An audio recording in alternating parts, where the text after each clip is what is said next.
Welcome to the Soul Ability Superhuman Laboratory, where we uncover the secrets to upgrading your mind, body, soul, and business.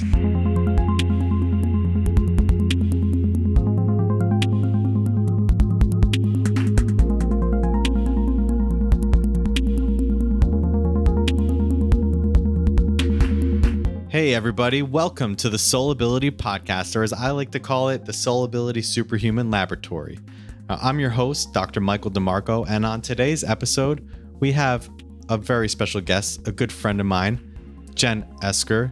Jen is also known as Doc Jen Fit on Instagram. She's a doctor of physical therapy, and she has over 300,000 followers. She has reached millions of people with her mobility posts and teaching people about anatomy and yoga and all this really great stuff. And on today's episode, we dive a little bit deeper into who Jen is, where she came from, what she sees clinically, what's the one thing that she focuses on first to help people fix their bodies, and what lessons that her body has taught her about life. Now, we get a little bit clinical in this episode, but that's okay. Just kind of slow it down. If you have any questions, you can always reach me on my Instagram at Dr. DeMarco or on Facebook at Dr. DeMarco, and I will be happy to answer any of your questions or comments. If you haven't already, please subscribe to the podcast and please leave a review, because leaving a review will help give me feedback and will also help this podcast reach more people, and I absolutely appreciate it.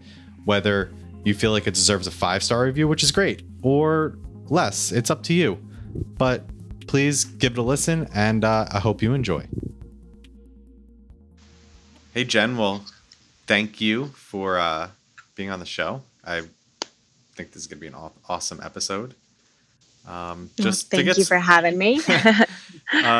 Just to get started, like, we've talked in private, and so I know about you, but tell the audience a little bit about you and your background and how you got started. Yeah, well, I am a doctor of physical therapy, so I am working on bodies all day long, is what I like to say. I kind of got started in this whole Instagram world about 3 years ago, and it's created quite a platform for me where I can treat for myself, not working in a clinic anymore, working independently, and treating exactly the way I want to be treating, which is amazing. Yeah, that's pretty awesome that you made that transition from like everyday physical therapist to like killing it on Instagram with over, like, you think you have over 300,000 followers now? Yeah, like in a catching up to Lewis. Yeah, pretty short period of time. Yeah, and did Lewis help you, guide you, what to do or anything like that? Like your boyfriend, Lewis. No. Lewis Houses. Right. Yeah, he's one of my mentors. He's a pretty big podcast, and if you don't know him, you should. Everyone should. Yeah. But I want to go into like.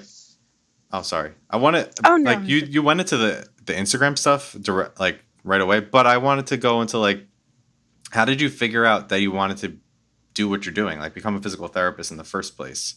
Like for me, it wasn't just, a lot of people have like an injury or something, but for me, it was just, I just wanted to help people. Mm-hmm. So. Yeah, I was always pretty fascinated by the body. I mean, even through high school, I loved anatomy and physiology. Those are the classes that I actually enjoyed. So moving forward into college, I was like, okay, well, I guess I'll do kinesiology. And as I coached gymnastics and as I did all these things, it's like I realized I loved looking at the body. Mm-hmm. I also taught Pilates for a while. And as much as like I loved teaching Pilates and doing modifications for different people and working with different bodies, it was still not enough. Just like gymnastics wasn't enough. I would tape an ankle, but I'd be like, but why am I taping an ankle? So you felt limited by your knowledge? Yes, definitely limited. And I just wanted more. And I always want more. Like I still want more. Well, that's the goal. That's the point of life, right? Just keep progressing and getting better and better. Yeah.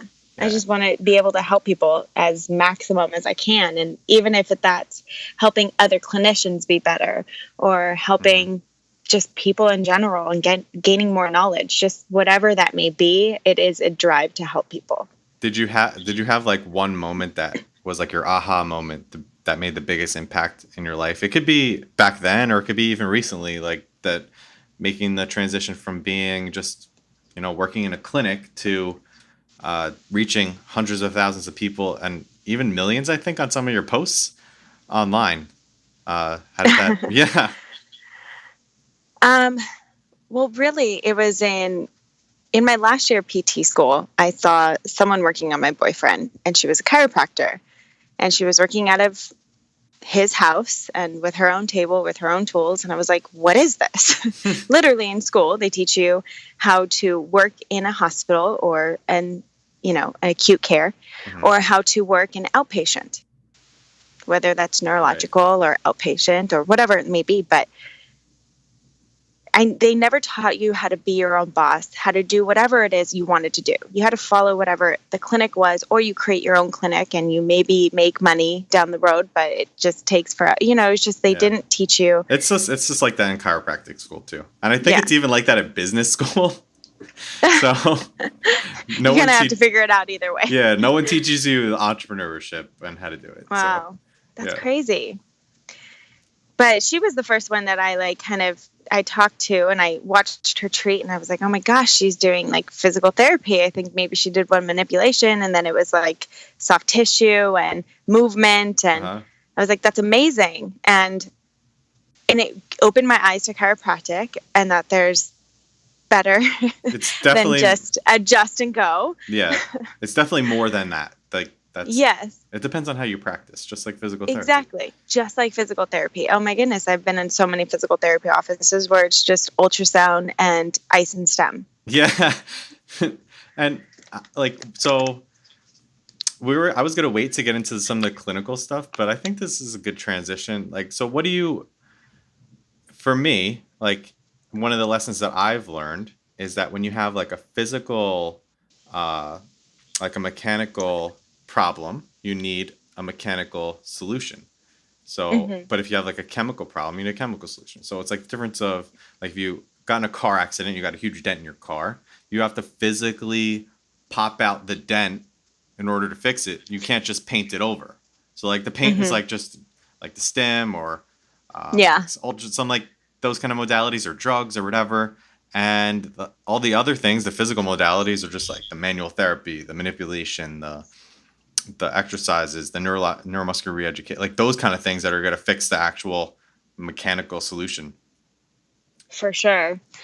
I feel like through school, we have to learn all the special tests for everything. We have to learn, how to tell what an injury is and specifics, including that, which is a great basis to start. But then it was like, okay, now what? Like, how do I actually help someone? Right. Beyond passive treatments of modalities and some little soft tissue and stuff, but how do I really actually help someone? And how do I look at the body as a whole? And I think that's what I've learned along the way too, is like, well, the foot can be connected to your shoulder, and that's why you're having issues, and your pelvis and the way that responds to the body. And it's like all these things go together. It's all and they don't connected. Really teach you that in school. At least I didn't feel like they did. And so I've had to very much discover it along the way. Yeah, they don't. I mean, they kind of teach the isolationist model, like, oh, if you have a foot injury, like focus on the foot. Like that's the mainstream like medicine kind of way. Like you specialize in this one thing, so you just do that. Yes. But we know that in our experience that everything is connected in your body, and everything is just generally connected, right? Like how we met through Lewis, like that's like our connection. There's always like that 6 degrees of separation, and that's like in life, and also it's especially true in your body. Like you move your foot and you're walking. It's not just your foot that's moving. It's your knee, your hip, your back, all the way up to your neck, everything, like even your arms and your hands. Right. So when you're evaluating somebody, what's the first thing that you look for that like makes that big connection for you? I'm really looking at the entire body, and I'm asking them, do you feel weight in one foot more than the other? Where do you feel you're in your body? Do you feel like you're forward? Do you feel like you're back? Like I'm really trying to get people in tune with their own body. I'm I watch them walk. I say, okay, do you feel this arm not moving? Maybe Right. that's why your shoulder's locked up. It's like I'm trying to get them in tune a lot in the evaluations with how they're moving, how they're feeling. Mm-hmm. And then, I take them through the basic SFMA screening just to see Right. basic movement patterns. And again, to ask them questions. Well, what do you feel when you do this? Right. Do you feel like your chin touches your chest in forward head? Don't you feel like that might be a problem?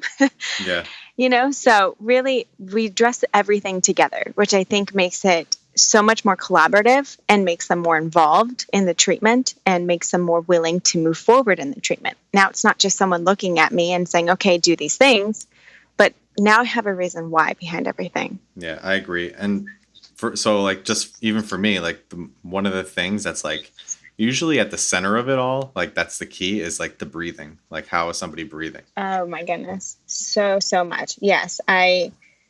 A lot of people I find too, I get a lot of chronic back pain, a lot of chronic upper trap pain, Yeah. the typical stuff. And people can't even relax. I can't even take them through passive range of motion because they can't even relax in their own body. And then I ask them to breathe and they take a deep breath with their chest. Yeah. And it's not just like regular people that just sit around a lot of athletes too. Yeah. How many times somebody just like, you ask them to take a breath in, deep breath in and out, and they're like, and that's it. Like exactly. You run marathons. How are you breathing like that? Yeah. Yeah. It's key. I've treated this huge athlete that, I guess he's more of a bodybuilder type guy, but right. he's very much in the public eye and everything and looks amazing. Mm-hmm. And after our evaluation, he was like, oh my gosh, the one thing that I took home was breathing. Like, yes, all the other things were great, but like I didn't realize how much my breathing was restricting everything. Oh yeah. I mean, it's like a physical biomechanical restriction. And then you also have the deeper impact of like changing your blood pH and all the other things that breathing actually controls. Oh, definitely. Like you can go a few weeks without food and you can go a few days without water, but you can only last 5 minutes without breathing. Like you'll die. Yeah. And it's just, so it's not just even a biomechanical thing. It's so important. It's like one of the deepest layers I feel of your health. I totally agreed. Definitely. Yeah. So what are where do you see the biggest restrictions that people have with their breathing, and what else does it affect that you think? And how would you fix them? Like if you saw that bodybuilder, right? Mm-hmm. Came to you and he had you asked him to take a breath in and out and his breathing was terrible. Mm-hmm. Where would you first address that, and like what would be restricting it, and how would you fix it? So there could also be, I would say mechanical restrictions again within the diaphragm and things that need to be released in order for them to be able to breathe. Rib cages could be shifted, all that kind of stuff. Mm-hmm. But beyond all the stuff that I can work on with him, the one thing I tell people to go home and do is give me at least 5 minutes before you go to bed. Prop your feet up on some pillows, relax your legs, let your low back sink into the bed, put one hand on your chest, one hand on your belly, close your eyes, and take deep, slow breaths for me, feeling your belly hand move a lot, but trying to feel no movement from the upper hand. And if you can give me at least 5 minutes to be able to tap into that parasympathetic system and relax the body, you start to teach the body how to do that more naturally. So that's what I'm at least trying to get out of people. Yeah. I do the exact same thing. So I know exactly what you're talking about. Yes. Yeah. So, and that's something that if you're listening today, you can absolutely do on your own. Jen just explained it out for you to just try and practice. It's super simple to just practice your breathing, and it's something that we really neglect in our lives. Yeah. And it's so important for everything. I mean, stress causes a lot of injuries, especially when you're talking about chronic low back and chronic upper trap and all that kind of stuff. Breathing is the first key to all of that. Yeah, Not and a massage, no. not these other things. Breathing. Yeah, and how many times people just want that massage? They want the easy passive way out. They want you to do all the work for Yes. them. Yes. But it doesn't work that way. Not in physical therapy or chiropractic for sure. No, not the way it should be. No, you have to put a little work in if you want to get better. Yeah. And like for sure.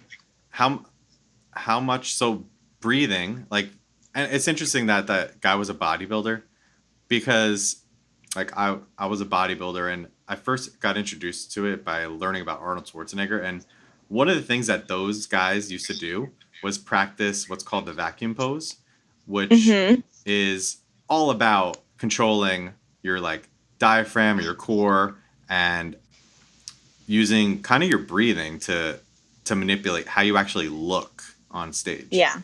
Yeah. Yeah, and I think that's something that bodybuilding has gotten away with, and maybe they're coming back to. But like if you play soccer or an instrument, or you sing, your coaches have probably told you to try to breathe that way, but just maybe they didn't know how to explain it for you to do in a way that was easy for you to get. Yeah. Or implement into everyday life. Right, because I've heard it before, but even for me, like it took me years to figure it out on my own. Like I had a lot of issues like trying to run. I could never run like over a mile without like dying, and I thought I had like exercise induced asthma. Yeah. But it really was just like I had breathing restrictions. I would get these like sharp pains in my ribs and my diaphragm, and I couldn't breathe. And I tried inhaler, and that didn't work. And then I started doing some like simple mobility stuff for breathing, like doing self diaphragm release and practicing my breathing after doing that. Yeah. And everything just like changed for me. And I still hate running, and I don't really do it.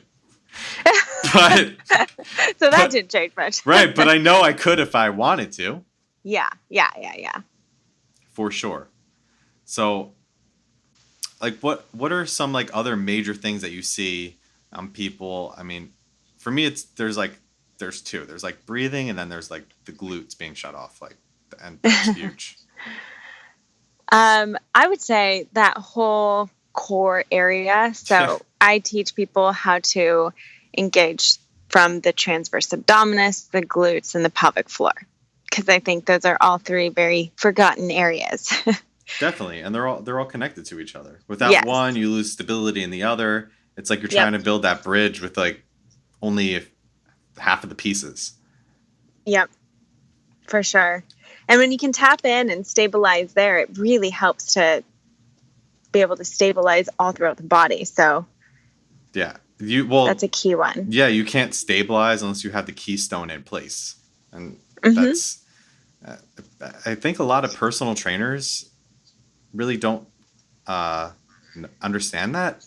Like we hear everywhere about core stability, and people are trying to like work on their abs the whole time. Yes. Yeah. That's the problem. That's where it's the missing link. Like, oh, well, my abs look really pretty, so I have an amazing core.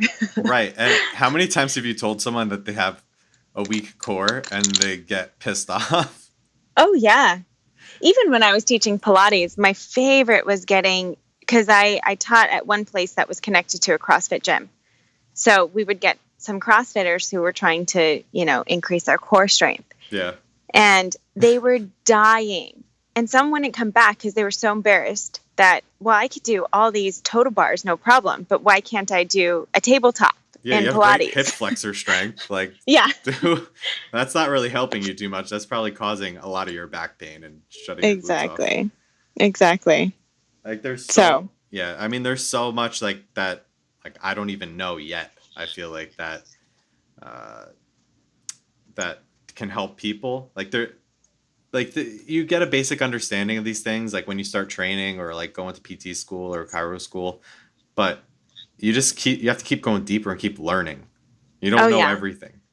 Oh, definitely not. And I almost feel like that part of teaching with people came from Pilates, not even physical therapy school. Like it was so basic in therapy school. Yeah, I agree. I think that's having that background in something else and applying that to what you're doing now is crucial. Hmm. There's so many like providers out there trying to teach like weight loss and physical fitness and muscle growth and stuff like that that have zero like have never even tried to build muscle or were Yeah. ever successful at it. Yeah. Which there's a lot of doctors doing it, right? And doctors don't have Yeah. that kind of like it's not even the training. It's just like, have you tried to live it or not? Right. And you definitely live it.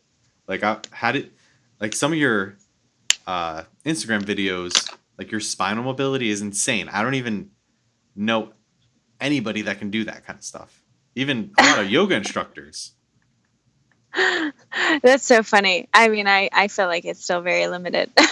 I mean, I guess when you get to that point, you feel like you're limited, but I mean, you were a gymnast for a long time, right?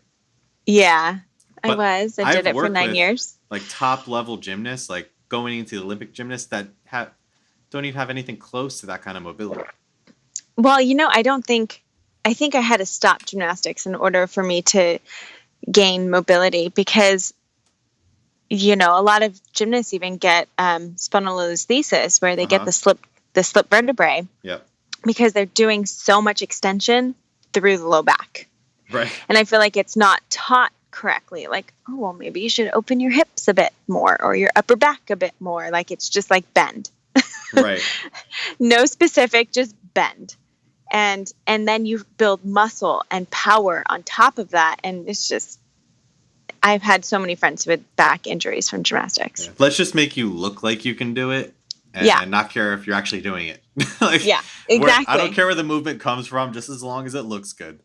Yeah, exactly. It's pretty scary. But I mean, a lot of sports, anything you get into that's so specific movement over and over and over again, of course there's going to be injury. Of course. Of course. So, like to get that mobility and I mean, you seem like forget about just like the physical stuff like you just seem like a happy person, like you have a great positive outlook on life and stuff like that. Like do you have any daily like what's your more like daily routine, like your morning routine? Do you have any mindfulness or meditation practices that you follow? What's your routine like? Just yeah, give people an idea of what your daily like routine is like. I would love to say that I get up and I work out and I meditate, but like reality is, unless I'm starting at like 10 or 11 that day, I'm probably like scrambling to get out of bed, turning off my 3 to 5 alarms, Mm-hmm.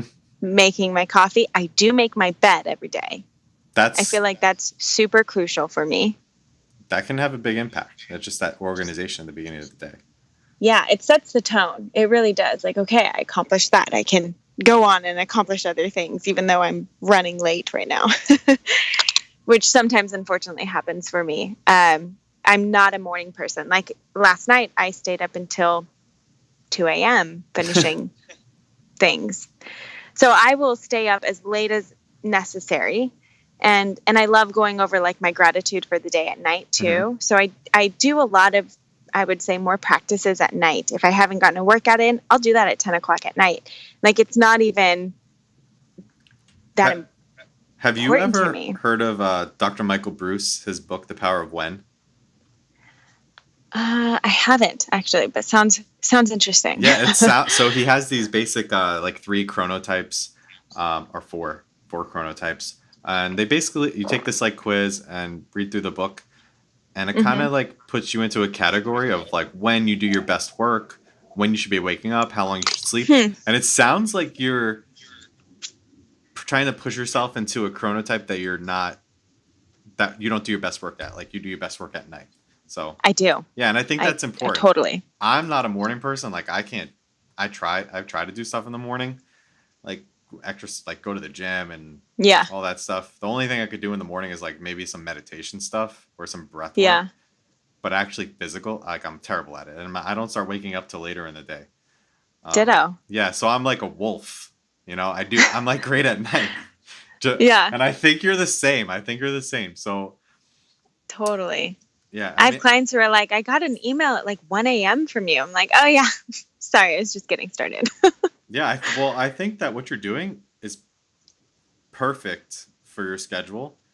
Like doing the stuff on Instagram and not being in such a clinical setting, like in transitioning. Because, I mean, like for me and you, like we're kind of like starting out still, even though we're at Yeah. this level that a lot of people want to be at, Yeah.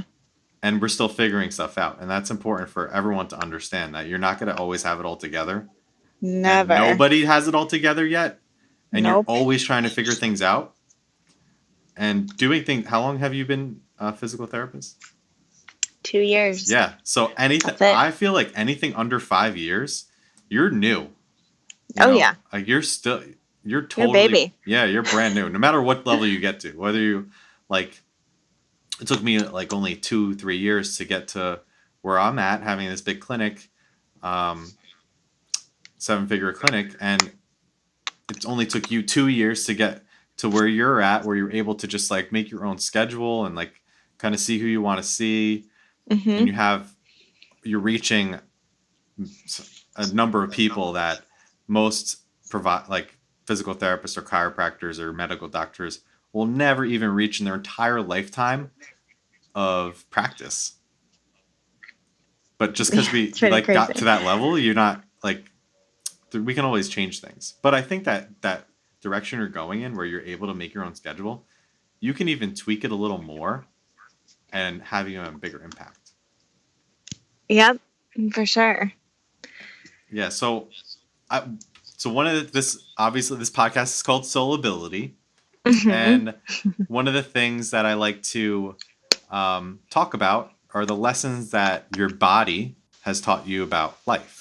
So if you had to pick 3 lessons that your body has taught you that you can apply to your life to become successful, what would those 3 be? And I know I'm kind of putting you on the spot, but um, Definitely to listen, no matter what that is. Everyone asks me, well, how often do you do cardio? How often do you lift? How often do you do this? And I'm like, when my body tells me I'm going to.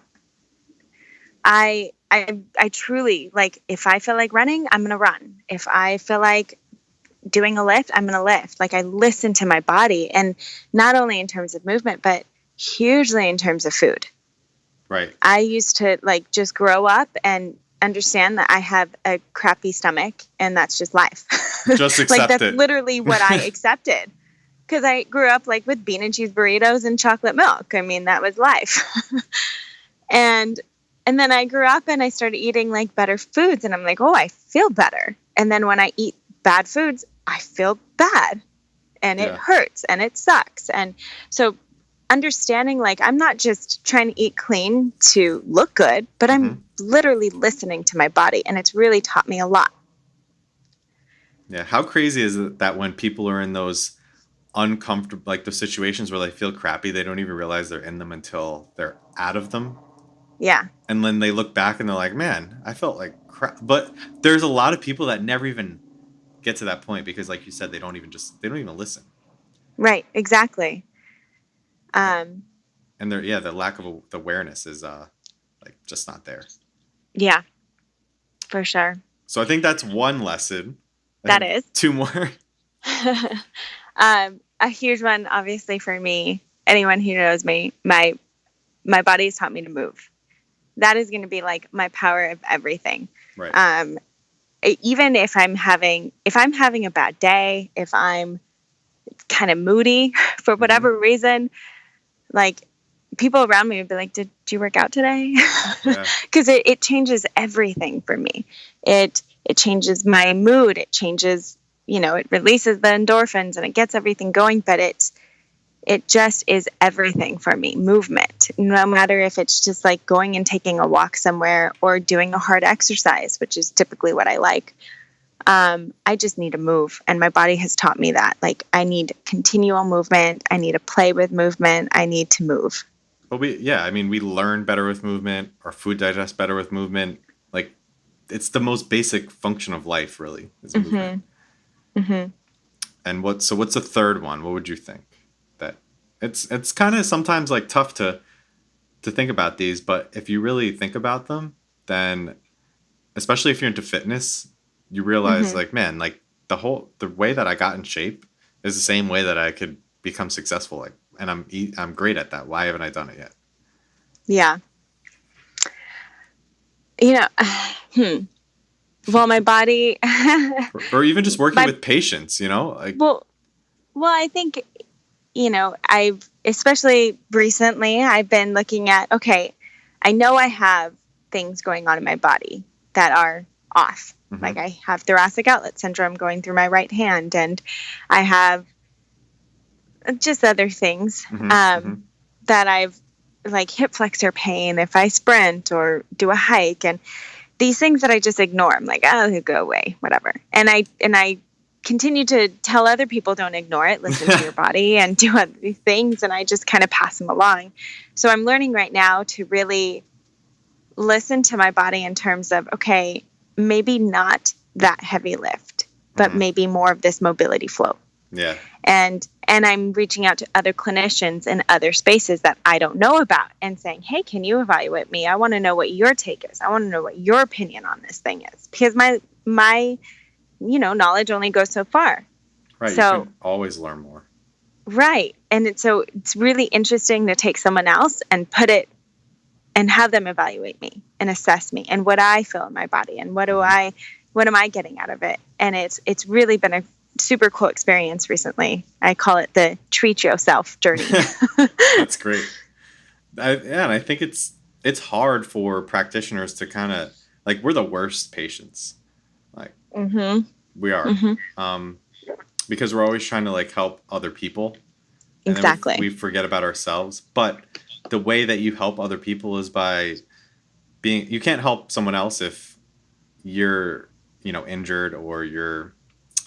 I get like the on the airplane they tell you to put the Yeah. oxygen mask. You secure your own mask first before you help anyone else. Like if you're passed out, you can't help anybody else. So you Exactly. have to take care of yourself first, and we forget that. And that's not something that they teach us in school. In school, they're just like pounding on you that you have to help everybody else. And society is like, "Hey, you're a doctor. You got to help everybody else." Mhm. But we Yeah. can't neglect ourselves because when we neglect ourselves, then we are not able to help other people. And just being a great example, you're helping other people of how you live your life. Yeah. So I commend you on that, realizing that early and doing Thank it. you. Yeah. And so another thing that I want to ask you is it's just kind of a lesson for yourself.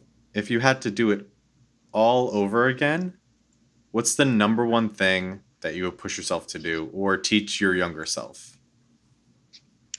I love this question.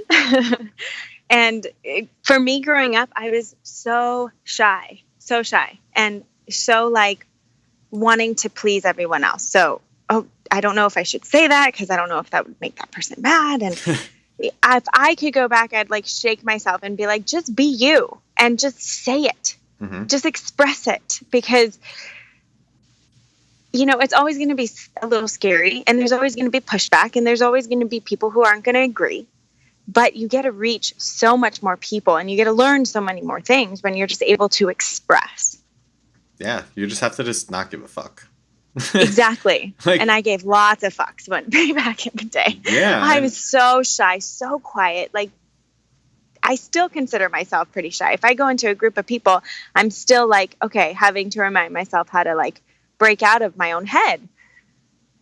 and I I feel the same way, and I think a lot of successful people they kind of start out that way because you actually care what people think, and you want to just help people, and you don't want them to come back with like this negative reaction or maybe try to maybe offend them, but you realize that you have to not care if you offend Yeah. them. How many times Yeah. have somebody says something to you that you're like, whoa, did you just say that to me? And they really they don't give a fuck what you think. Like, but Right. as much as it kind of like threw you off, you think about it and maybe it helps you. Like, it pushed you. Like, I didn't realize that about myself.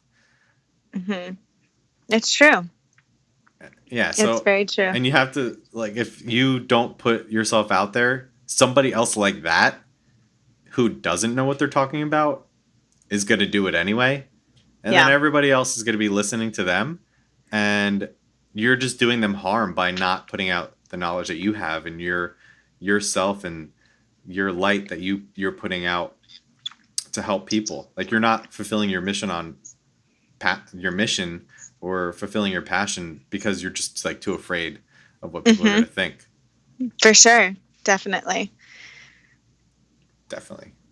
That's huge. And I like that lesson. That can apply to everybody. I think a lot of people, even as you get more successful, as you get bigger, people tend to kind of like recede from the public eye, I've noticed. And it's because they get attacked. Yeah. As you get bigger, you're going to get attacked. Like, people are going to... Yeah, you're going to. You're going to have a lot of pushback. The more you're out there, the more people are going to say something. Right. So developing that thick skin and only caring about the people that want your help and are open to it, or just even putting it out there for anybody and only worrying about the feedback that you're getting from that people that are open to it, I think is a great way to start. Yeah. So what's next for you, and where can people reach you? Next for me, I'm hoping to help out on a lot of different yoga teacher trainings all around and be more of the anatomy source and body source for that. So hopefully you guys can catch me all around the world if you take a yoga teacher training. Yeah. I definitely want to create more programs online. So those will be coming soon. And I'm going to not treat as much. I had to tell one patient of mine, he's like halfway through his visits. Right. And he's like, wait, but what? You're not going to be here like after that? I don't know right now. Right. But you have me right now. Yeah, you have worry. to. And you have to do that, like they got you. They got your one-on-one time. But if that's holding you back from your dreams and honestly helping more people, like, you're not ignoring them. Right. Then that's just what you have to do. Right. And I'm trying to reach more. So. Yeah, and I totally get that. And it's not just reaching more out of like a selfish reason. It's reaching more, like, you have so much to offer. Like, you have to just get it out there and make a bigger impact. And we all should be trying to make that bigger impact. For sure. So people can reach you at your what's your Instagram name? DocGenFit, DocGenFit, and same with my website, docgenfit.com, same as Facebook, DocGenFit. Yeah, and I try to keep it pretty simple. I suggest that everybody go and follow you because you've gotten to this point so fast. I feel like you're just going to keep on growing and getting better, and just the content that you're going to put out there is going to be amazing. Some of the videos that you put out are super helpful. Like, you explain it really well for people to understand. Thank you. Yeah, I appreciate you being on here and just sharing a little bit about your story. And I'd like to do it again sometime and go even maybe a little bit deeper, Yeah. Okay. I'm always open for that. All right, Jen. Well, thank you for being on the show. And I'll see you soon. Yeah, for sure. Thank you. Thank you for listening to today's episode. I really hope you enjoyed my conversation with Dr. Jen. We started off a little bit slow, but we got really deep in the end. If there's anything else that you would like to see on the podcast, any guests, anything you want to hear about, talk about, it could be health related, it could be physical related, it could be mental, anything that you want to hear about that's going to help you reach and achieve your soul ability, please let me know. Leave me a comment. And if you haven't, please leave a review in iTunes. I really appreciate it. That just helps me reach more people with this podcast and helps us get the message out that everybody has the power to do it inside themselves. And more people need to know that. We need to empower people to do their best and be their best. Thank you so much for listening, and I will see you on the next episode.